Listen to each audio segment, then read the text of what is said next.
Hello, I'm Rohit, and welcome to episode 3. Listeners of this podcast series need no introduction to Shri Anil Swarup ji. But for the first time listeners, I would say that Shri Anil Swarup ji is an ex IAS officer who was also the secretary with the Education Department in the Ministry of Education, Government of India. And since his retirement, has been writing several books on policy, governance, and has also been talking about education and the quality of teaching in our government schools. In the first two podcast series, we have tried to talk about the topic that only hardware procurement is not enough to ensure that learning outcomes happen on the ground with the children. In the first episode, we talk about the importance of data and reporting and analytics. And in the second episode, we spoke about the importance of training the teachers properly and giving them adequate support such that the digital learning infrastructure that is being set up in the government schools can be used effectively. These days, there is a noise about Samagra 2.0. And in this episode, we want to uncover and understand what should Samagra 2.0 be all about such that the outcomes actually happen. But before that, let me share with you that Samagra Shiksha Abhiyan, which was launched in 2018-19, merged three earlier schemes into a single integrated program covering every government school from pre-primary to class 12th. And as a result of this initiative, over 15 lakh smart classrooms were set up in the government schools. It also mandated 50 hours of teacher training, and it enrolled nearly 25 crore children. These are very good numbers, sir. So the achievement was to get students in the school. The unfinished business, which I believe 2.0 must address, is making sure those children actually start learning. Now, sir, you are the chief architect of Samagra 1.0. And my first question to you, for people who are listening for the first time, would be if you could, in very short, help us understand what was the core problem that Samagra 1.0 was designed to solve. You know, when I took over as Secretary of School Education in the year 2016, and I looked at the government programs, like any other program, there are obviously some gaps, few things have happened. And we discovered that certain segments were left unaddressed, which is that the previous programs did not cover class 11 and 12. That was the major issue. Then the previous programs did not look at any education before class 1. Something which got addressed in the national education policy subsequently. But at that point in time, we felt that that aspect need to be addressed, which we call the preschool education. So the initial move was to see how do we cover preschool education and how do we incorporate classes 11 and 12 as part of the schemes. This was one. Second, I've been a great believer in decentralized decision-making process. We sitting in Delhi should not be deciding everything. Right. So there had to be flexibility given to the state governments to determine where would they feel that money should go. Earlier, as the one part of the scheme was up to class 8 and then class 9 and 10, the primary education, the secondary education, they were all separate. Schemes were separate. You could not switch money from one scheme to the other scheme.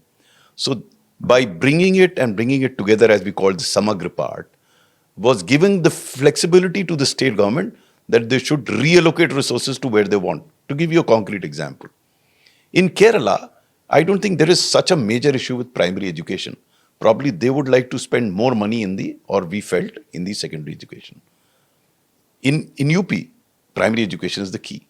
So how could we sitting in Delhi decide that so much money should go to primary education and so much to the secondary education? It was best to leave it to the state government to take a call on where the money should go. We can give the broad contours. So this was to provide flexibility. The third, obviously, was the coming of age of use of technology in schools. And that's what you mentioned earlier, that how could we promote use of technology in schools for it to become a facilitator in improving learning outcomes. The first, obviously, step was to get things in the school. Obviously, the objective was to improve the learning outcomes. That is an aspect that I hope Samagra 2 will address, in the sense that having got children partly hooked on to technology, partly having made available hardware in the schools, now the next step should be how to make the best use of whatever hardware or software that is available, so that the ultimate objective of, because the objective was not procurement of hardware or programs or software, but to improve learning outcomes. That is something which I was under the impression that would in any case happen subsequently. But I'm given to understand probably the emphasis that ought to have been on improving learning outcomes has probably not happened. I may be wrong. So is that, do you think, the perhaps the most critical gap? Yes, because ultimately the bottom line is the impact that a particular intervention has.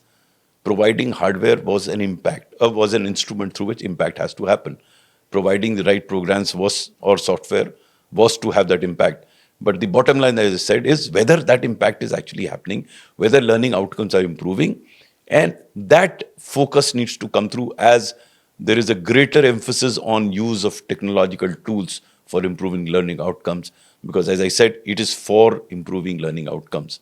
Whether that is happening or not should be the key now. Now, so that begs a very important question, and we have talked about it previously as well, but let me just ask that to you again. Why do you think Samagra 1.0 failed to address the problem of learning outcomes? Where do you think the issue lies? See, not only in case of Samagra, even otherwise, having worked in the government for 38 years, unfortunately, the focus and the easier part was procurement of hardware. As I mentioned to you in the last podcast also, it should have been the other way around. What is the purpose of it? Then what is the software required for that purpose? And then what is the hardware required? Unfortunately, it appears that it worked the other way around. Procure the hardware, then determine software, and then determine what is the purpose of that. Actually, not determine the software at all, also in many Yes, cases. so that needs to be corrected. That we have to be clear in our mind as to what is the objective. I think that clarity was there, but when operationally, when it happened, I think the easier part was done in terms of procuring that hardware, and then the software was determined, and no one seemed to be bothered about whether it is creating that impact or not. So that money then gets wasted. So it is important to understand, first, appreciate the necessity of improving learning outcomes, because that again is just the beginning. Then you have to have the contours worked out as to how do you measure whether those learning outcomes are improving or not. Whether we are evaluating that, I'm not very sure whether we are evaluating that. And if in that evaluation we come to a conclusion that the learning outcomes haven't improved, as it appears they haven't, then we have to have the corrective measures on how to do it. I mean, that's a greater question, which I hope Samagra 2 addresses, that if learning outcomes have to be improved, given the hardware and the software that you have, what exactly needs to be done? We discussed at length with regard to the teachers and students last time. And I'd like to reiterate that the question that we need to ask is, are the teachers being equipped to make the best use of the hardware for the purpose of improving learning outcomes of children? So equipping the teacher becomes very, very important. And we discussed at length in the previous podcast. Right, right. So now, after COVID, the ecosystem has kind of understood that to be able to improve learning outcomes, personalized adaptive learning is one way in which it can be done. And some states took the initiative, and now some other states are following as well. And I'm quite hopeful that Samagra 2.0 will find a very strong mention of personalized adaptive learning. But as I was saying in my introduction, I quoted that 15 lakh smart classroom was set up in the last 8-9 years, and the country is continuing to witness setup of several smart classrooms as we speak along. So while personalized adaptive learning will have a very important role to play in bridging the learning gaps of the students, I feel that because so much of investment is happening in smart classroom will also have a role to play in this entire digital learning ecosystem, right? So I want to talk about that in specific with the context of smart classrooms. Where are we going wrong? Why are smart classrooms not able to play the role of bringing better student engagement, improving the student learning outcomes, although maybe not as much as perhaps a parent initiative will bring in, but there's a good possibility that if done right, smart classroom can also influence learning outcomes. Oh yes, Any smart thoughts on class that? are a necessary condition, but not a sufficient condition for improving. So that equipment is required because it enables you to make an assessment where you can assess a child individually and then provide that input to him for him to improve that. So smart classes are an enabler, but you have to use that enabler in the manner they ought to be used. Why are teachers not able to use it? Because, my understanding is, first, whether the teachers are equipped for it. One is the desire. I'm sure with the smart classes there, teachers would want to use it. But are they being appropriately trained to be used that? For example, we have this DIKSHA platform, amazing set of a platform, amazing levels of information available, amazing number of videos available. The question is, how is it being put to use? There is this information available that has to be processed appropriately and presented to the teacher for the teacher to use it with the students. These are stages that have to be gone through. Now, what is there? If I say DIKSHA is available, now teacher could go and say, why should I use DIKSHA? Because that's a video created by somebody else. I should create my own video. Now, whether every teacher is equipped, some teachers may be capable of doing that. In fact, DIKSHA, most of the videos are created by teachers, but it's not necessary for every teacher to create that. My personal view is that there could be a team that could determine which of the videos or which of the information that is available at DIKSHA could be useful in a specific context. Again, to give you an example, say a school in Maunad Bhanjan would require a different sort of videos as compared to videos that would be required in Kerala. So someone will have to say that these are the set of videos that are required. I've just given one example. It could be multiplied in a number of ways in the sense of teacher being able to assess the information by way of videos that are available in DIKSHA. Their capability to determine which of the videos is relevant there. Their capability to customize that video to the use of that. So there are various levels of learnings of the teacher that are required. Now, are the teachers being put to that process of learning so as to make the best use of the hardware, which is the smart class, and the information, which is the DIKSHA that is available? So the disconnect between what is available, both in terms of hardware as well as information, that needs to be bridged, and that can be bridged only by empowering or equipping the teachers in a manner that they are able to use both these instruments, the hardware as well as the information. So it's very simple to say that, okay, everything is available on DIKSHA, the hardware is available. Why isn't it happening? Because the major connect between that information and the hardware is the teacher. So teacher, as I keep saying, every time you've spoken to me, I've said, teacher is the pivot and we have to focus on the teacher. Are we doing that? I'm not fully aware whether we are. If learning outcomes have to improve, teacher will need to be equipped in a manner that he is able to make the use of smart classes in a manner that it is.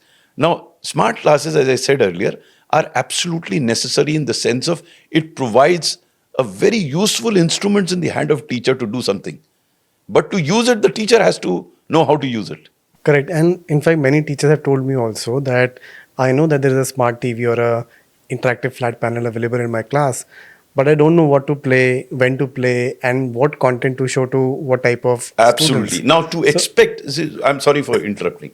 To expect the teacher to determine what to do is asking too much of the teacher. There could be some teachers who will be able to do it, but this has to be done by a third party agency who understands the teacher, who understands the students, then customize it to the use, to the manner in which it has to be used in the field, and then train the teacher for it.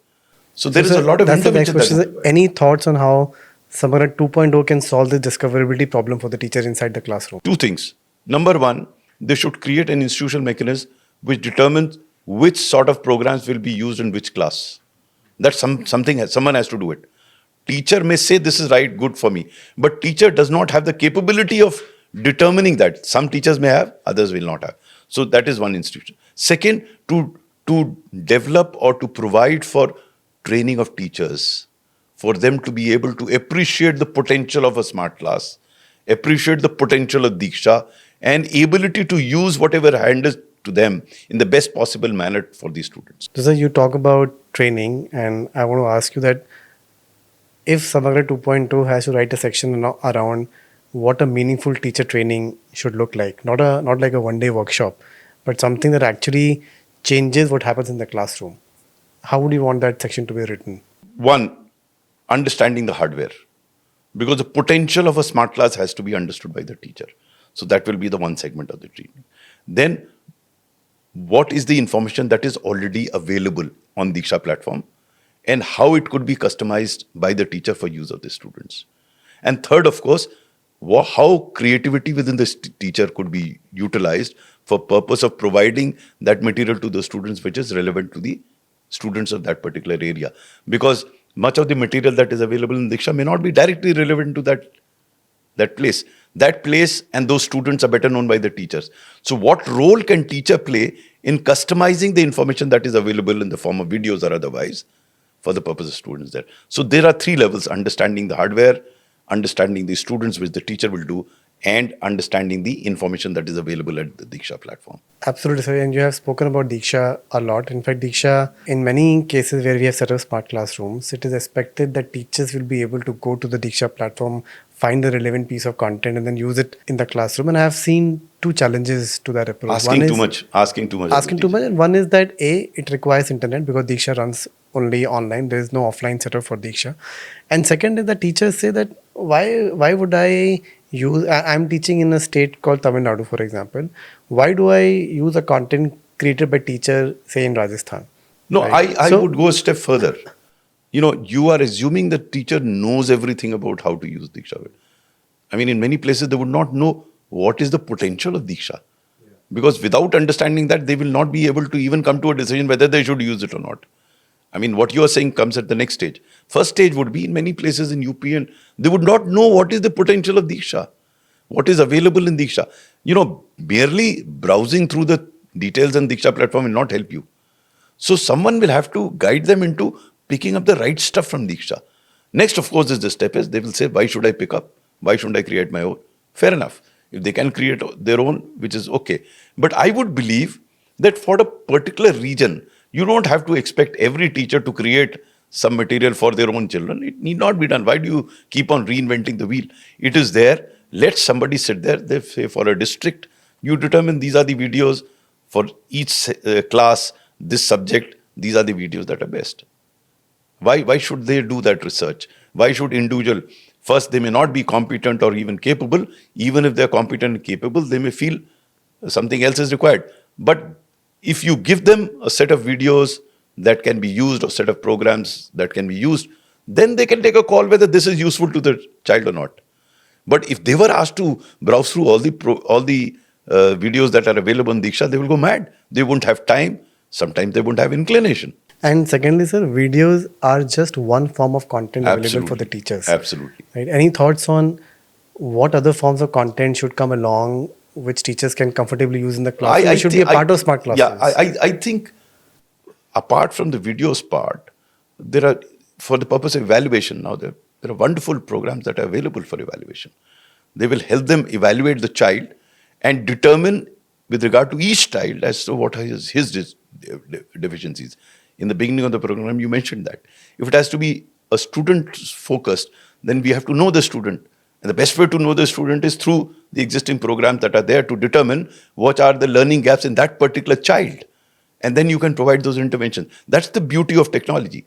Because without technology, that would have been very difficult. Through technology, you can actually determine shortcomings in each child, probably club a few of them which have similar shortcomings, and provide that input for them to work on those shortcomings. So that is something that can be done, probably would be done. True. Even though sitting here, I may not have all the answers as to how can smart classrooms solve the learning outcome problem in the country. But I genuinely feel that because so much of money is being invested, we should find a way to do smart classroom the right way. And one process or one method through which perhaps a start can be made is, as you rightly pointed out, by providing by making it easy for the teachers to discover the right form of content that they are expected to use in the classroom. If they want to teach using videos, there are videos structurally available on the platform for the teacher. If they want to use questions with the students, questions are available. If they want to show a simulation, they're very easily available. Absolutely. Like the example that you're giving of a place where you go and you were talking about viscosity. If you could share that, that would be wonderful. I had gone to a laboratory and they had some instruments there to explain viscosity. And for that, they had just the kerosene kept there. And they showed me a refractive image and index in that. And then they went into AI and simulated water, petroleum, and they could explain everything. So there's a combination of physical, because such physical equipments may not be required, because rest of it gets done by the images. And there is a sample that is kept there for them to understand that. So it helps them understand. As you were mentioning, I would believe that everyone knows what smart card can be put to use, how it can be put to use in terms of not merely videos, but in education, improving. That's a known fact. But that needs to be told to the teacher. The teacher has to be made aware about the potential of the smart class. He will have to be made aware on how that potential can be utilized, both in terms of teaching, in terms of evaluating, a variety of ways that can be used.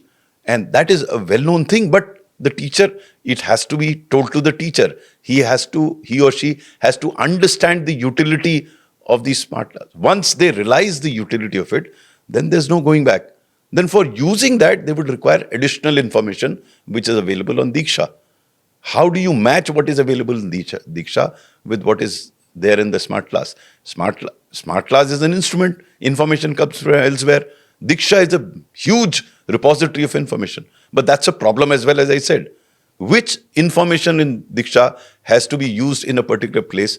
No, I'm not saying teacher can't determine it, but why should each teacher indulge in it? So, for example, in class 8 in a district, Bhadoi in UP, someone can sit down and say, these are the best videos or whatever programs that are available. They can be used in the smart class year period. They can be modified locally if they want to. But why should every teacher indulge in determining that? And also, because there is no tracking of the data that happens either via DIKSHA or usually in a smart classroom where there is no offline LMS present, that also becomes a bottleneck for stakeholders and decision makers to really figure out how the smart classroom are actually being used on the ground by the teacher. This brings to a major aspect of it. We've spoken about the hardware, we've spoken about the software, we've spoken about the information and teacher. The question is, what is the ultimate outcome? Can be measured? Can they be measured? Are they being measured? So that is aspect that requires to be addressed, because that again brings us to the bottom line.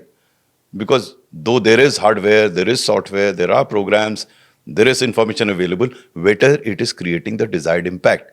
There again, I think technology is very helpful. You can have programs where you can actually determine whether there has been an improvement in the learning outcomes. Again, technology can be very, very useful. But you cannot ignore that aspect.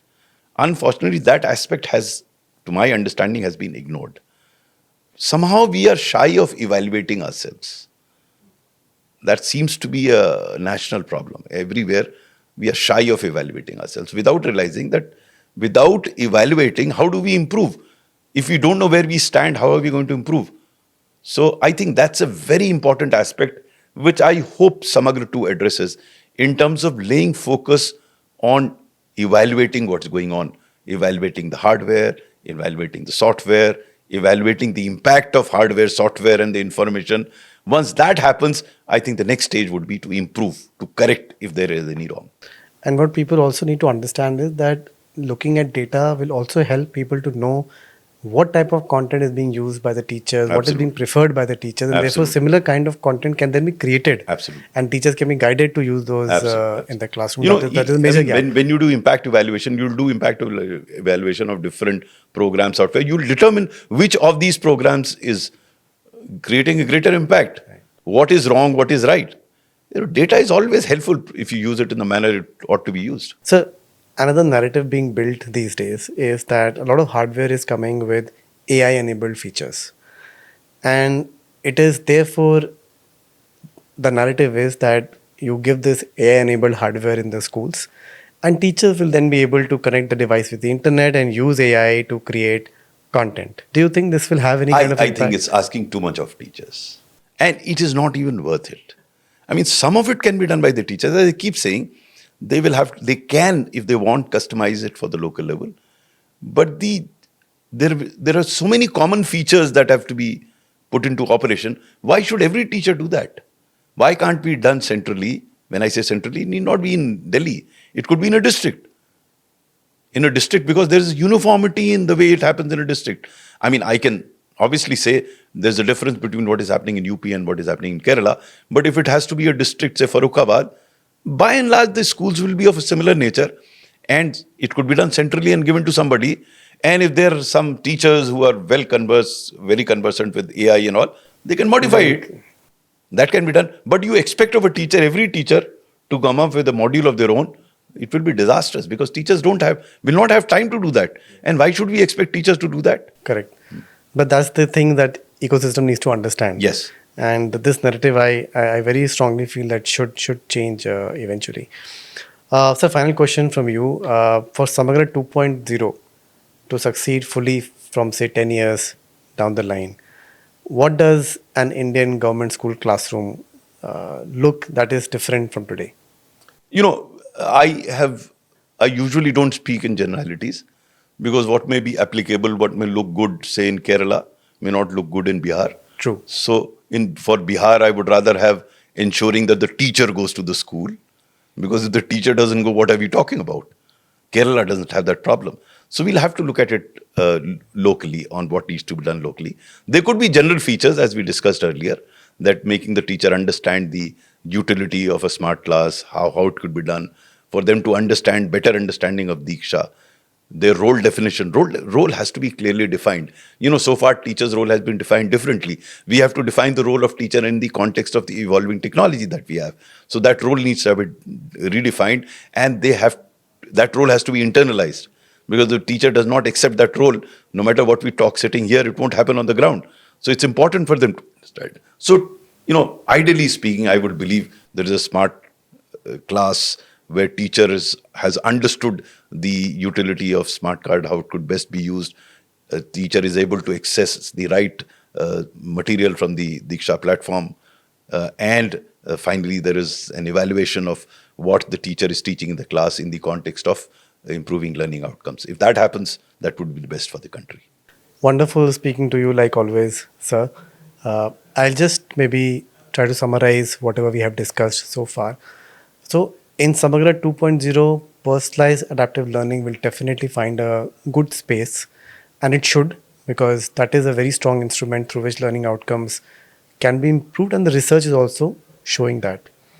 However, I also feel that, and that's what we spoke about, that because smart classrooms are continuing to be set up in the country and they have a role to play in the digital learning landscape, therefore there should be some things that should be considered and perhaps thoughtfully looked after if included in Samagra 2.0, starting with perhaps an offline availability of an LMS which can give structured access to content to the teachers in their local language, so that it becomes very extremely easy for them to find a video or a question or a book or an activity that they can do very easily in the classroom. Teacher training, not just like a one-day workshop, but more of a continuous process through which an on-demand teacher training happens. They're given the required support. They're also shown the data month on month of how their school is using smart classroom and how the learning outcomes are improving for their children.